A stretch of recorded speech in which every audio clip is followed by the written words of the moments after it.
And then who trained you?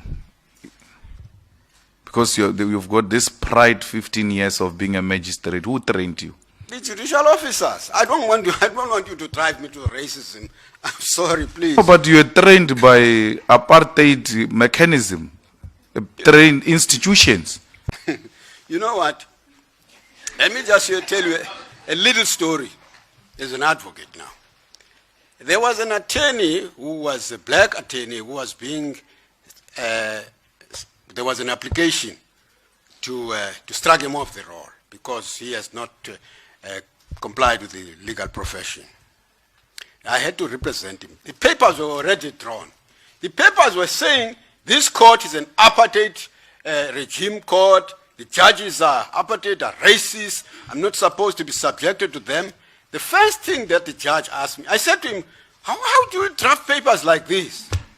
And then he said, no, Togota, I want you to represent me. Then it's the first thing that the judge asked me, Mr. Togota, these papers, do you agree with them? I said, no, I don't.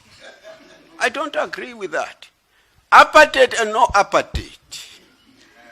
The law is law. If it was apartheid law, it was law at that stage. And everybody had to go along that law. Not that you liked it. You didn't have, even now, I cannot guarantee that everybody likes the law. You only like the law when it is in your favor. When it's not in your favor, say, ooh, this government. That's what happens in life. But you're an apartheid magistrate. Well, call me what you like. I was working at that stage, but I can tell you one thing, I gained the experience. And you were trained by apartheid government to be a magistrate. Call it what you like. And you didn't see anything wrong with that apartheid training? Let's assume I see something wrong. What should I have done? Should I have said, I'm not going to be a magistrate in this era because you're apartheid. Should I have done that? I'm asking, you were trained by apartheid regime to be a magistrate. Was there something wrong with that apartheid system? The law is the law. So it's not for me. I don't make laws. Parliament makes laws. The court, even though those apartheid laws, they were not rigidly enforced by some judges, for example. Some judges didn't agree. That's why you have an opportunity as a judge to develop the law. These days it's even better because there's constitution. Anything which is inconsistent with the constitution, then it's bad law. You don't apply it. So it's no use taking us back to the apartheid. Even the customary law, as long as it is consistent with the Bill of Rights, then you can apply it. It's permissible in law, it's permissible in terms of the Constitution, but if you want to change it, you change it only in accordance with the Bill of Rights. As you round up, Commissioner Malema. Was there something wrong with apartheid? Yes. What have you done? What do you expect me to do as a magistrate? To strike and say there's something wrong here? Thank you, CJ. Thank you, Commissioner. You still want to? Commissioner Nzebeza? Thank you, Chief Justice. Advocate Togota, Yes, Commissioner. I just wanted to follow up on your time as a magistrate in the Eastern Cape. Those of us who were practicing in that place at that time were astounded by certain decisions that you took, given that you were a magistrate. And they seemed, at a time like that they were going against the grain. One was when it appeared you were being ordered by the Pandustan minister to complete a trial and you took a position, I want you to tell us in your own words how you decided that. Thank you, Commissioner Nsebeza. I remember very well. That time, there was a change in the apartheid regime where they created tricameral parliament. Yes. And then the black students embarked on strikes in the sky. I was a magistrate in Pedi then. And then they were arrested. In Zwelicha, I was phoned by the Minister of Justice then at that stage in Bisho. We went to the Amatola Sun Hotel, had dinner there. He said to me, Togota, I want you to go and preside in the matter in Zwelicha tomorrow.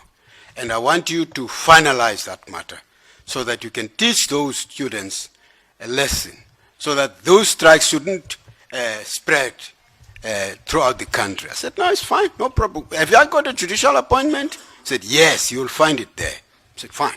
Because if you go to another district, then you must have a special judicial appointment for that case. I said, no, fine, Minister. I'll go there and preside. He said, you see to it that you finalize the matter. I went there. Even though there was no constitution, we still have some human rights in some way. I explained their rights. They wanted legal representation. Mr. Nell was prosecuting. Yes, Mr. Nell, any objection to bail? I want to grant them the right to go and look for legal representation. Mr. Nell says, no objection, 50 rand bail, go. Quarter past 9, and I was in Mr. Konisla's office, the chief magistrate. Said, have you finished? Said, yes. How? No, you can't. Said, how can you finish such a long time? So they want a legal representation. What must I do? I'm finished for the day. I must go back to my district. Then the next thing, the following day, it was in the headlines at the Daily Dispatch, the paper there. The DG phoned me. Mr. Tokota, what happened on that matter? I say, yeah, you didn't finish. I thought I finished the day for the day. I granted them bail. I had to give them a right to legal representation. Whew, then I was in trouble with that. But to cut a long story, I found them not guilty in terms of Section 174 of the Criminal Procedure Act. There was also the incident which also received worldwide, I mean not worldwide, quite prominent attention about the liquor licenses.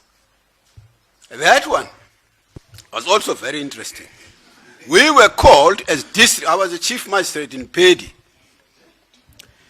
And the minister and the DG were the shareholders of Pedi Hotel.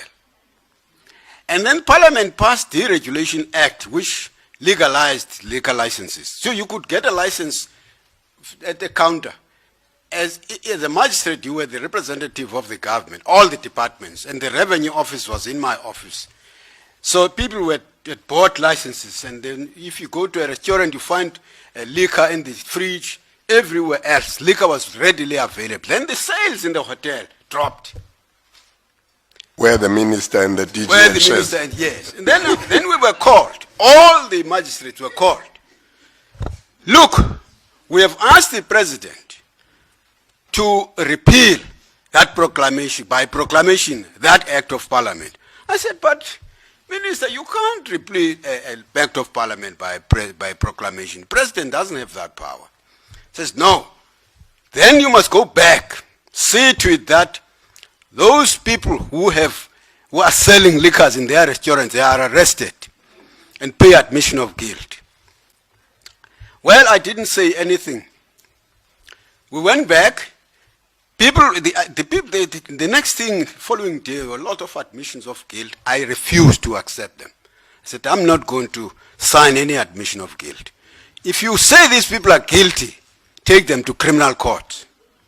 In any event, in my view, that proclamation is invalid, not only because it has been promulgated by the president to repeal an act of parliament, but because those people have acquired rights before this proclamation. You can't just take them away like this.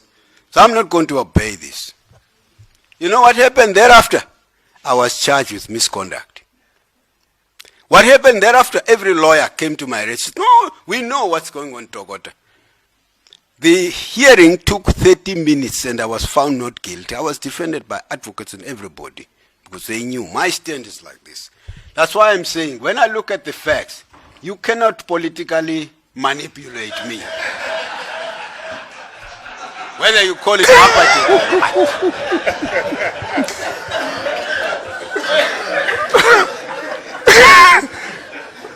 Well, I thought that should balance. I rest my case.